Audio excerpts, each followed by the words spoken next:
Smart people on YouTube say that learning a foreign language is all about comprehensive input. It's when you hear or read something in the language you learn and you understand what it means.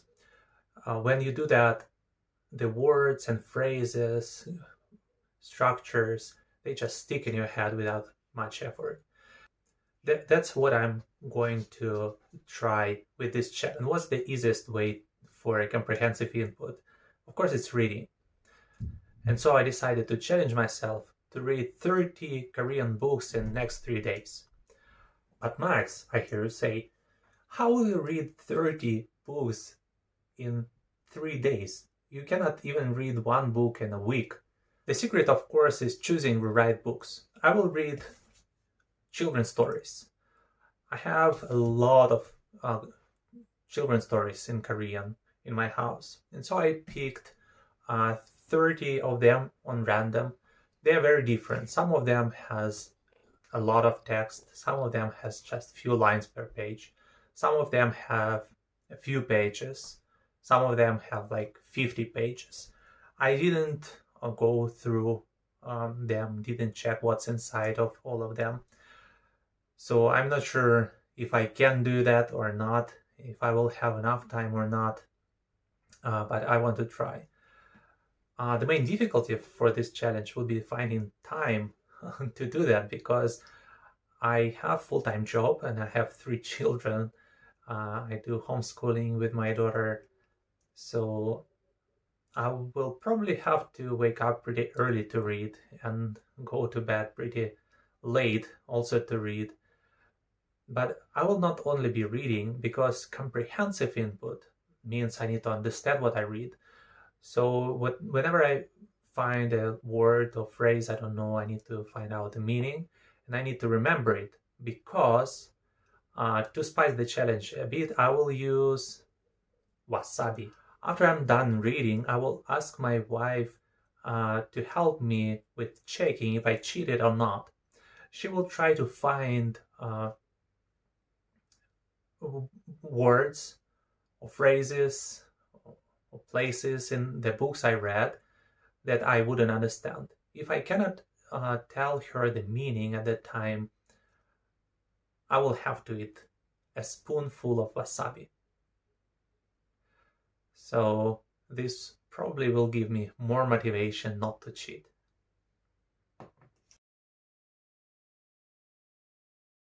It is Monday, 5 a.m. If I'm lucky, I have around 2 hours before my children start to wake up.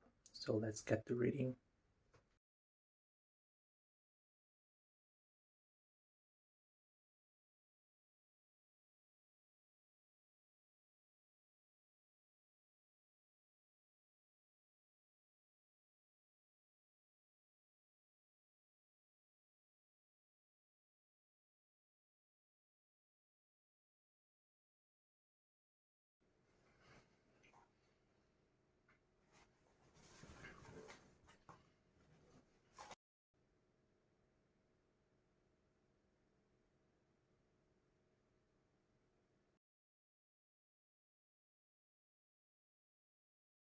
By the evening of Tuesday, I went through 12 books, so I have only 18 books left, which is more than I would hope for, but it goes as it goes. Some of the books are much bigger than I expected.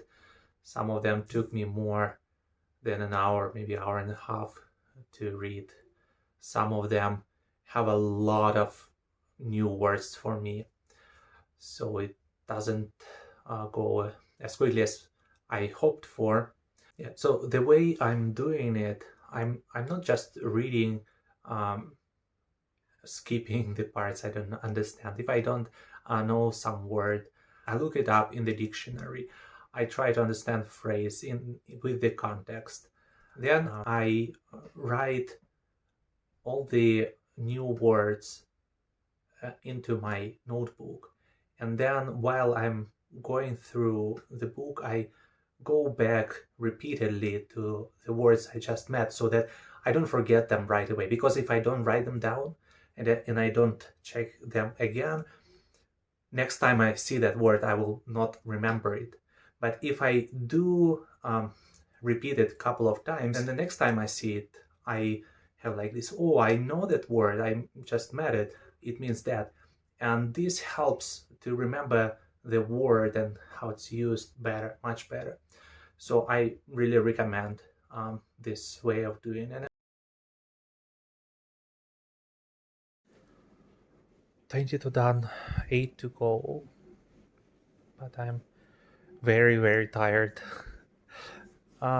Last few books, it was a struggle to not skip the words. I don't know, not cheat on those. But I have learned new thing today while reading children books in Korean. It turns out that flowers, the flower petal numbers are Fibonacci numbers. I wonder if that's true, but that's what a book told me.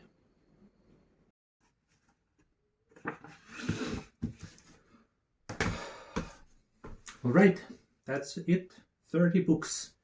The last 10 books were much easier than the first 10, so I still have some time, but I will not read more. I'm so tired of reading those stories. So I think it's time to check if I remember anything. I have read all these 30 books in the last 3 days. And now your job will be to check if I understand any of that. You can try for 5 times to find a sentence or a word that I would not understand in one of those books. If you can find one, then I will eat this nice, tasty spoon of wasabi. And you will get a candy. If you cannot find, then I will get a candy and you will not eat this. We will throw it away. So, go ahead. 5 try? Yes. 고양이는 잠자기 좋은 곳을 발견했어요.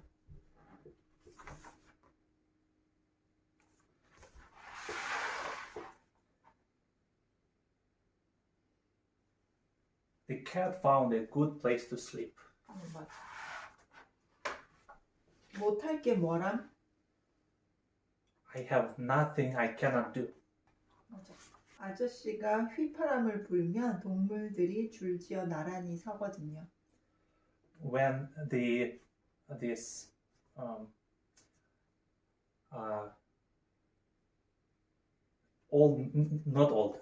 middle-aged man blows his whistle, the animals stay in line next to each other. 내 말을 듣는 엄마 아빠의 표정이 알쏭달쏭해요. 어디?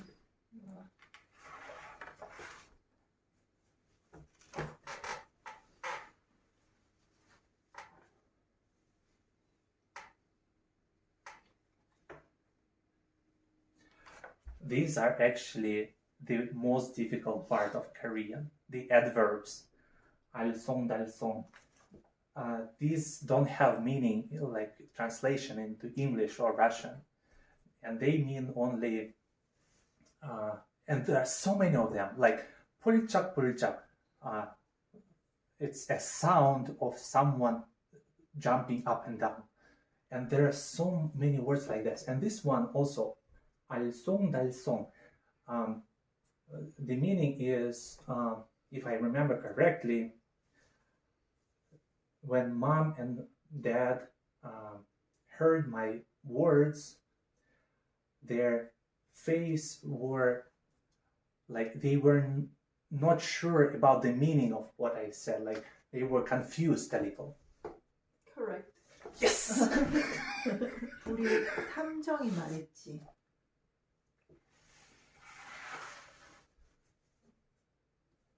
The detective Uri said. Correct. Yes! 나. Yay! I won! Of course, the real question is whether this challenge was any helpful for my Korean studies. And I must say, I think this is actually one of the best ways to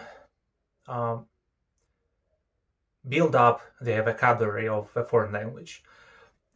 There are a few things I would do differently, though. First, I would not recommend overdoing it. By the end of second day, I was so tired. I was struggling. I was fighting myself to actually check out the meaning of words I didn't know, not to skip anything. And it was not that pleasant.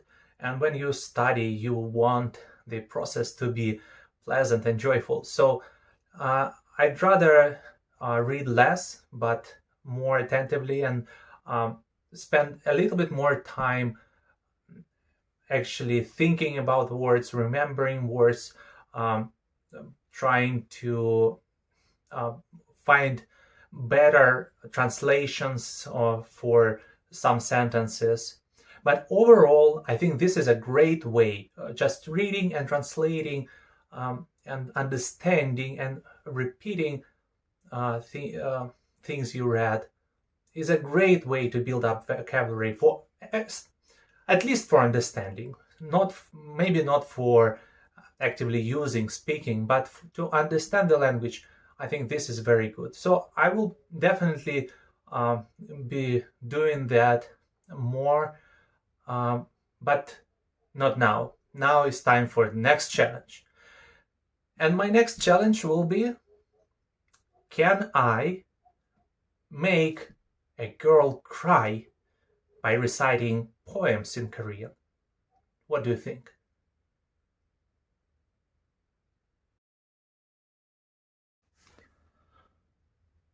But why did you come out to meet me? Oh, just because. Just because? No, it's not just because. I see you're sad because of something. What are you sad about? Mom and grandma are too busy with the baby, and the baby only cries and whines. This whiny little ugly baby. So our princess is sad because of the baby. Saranga, the baby cannot take care of himself. That's why adults must always be with them. When you, Saranga, was a baby, you also was like this. But grandmother says that babies who have something dangling between their legs are more beautiful.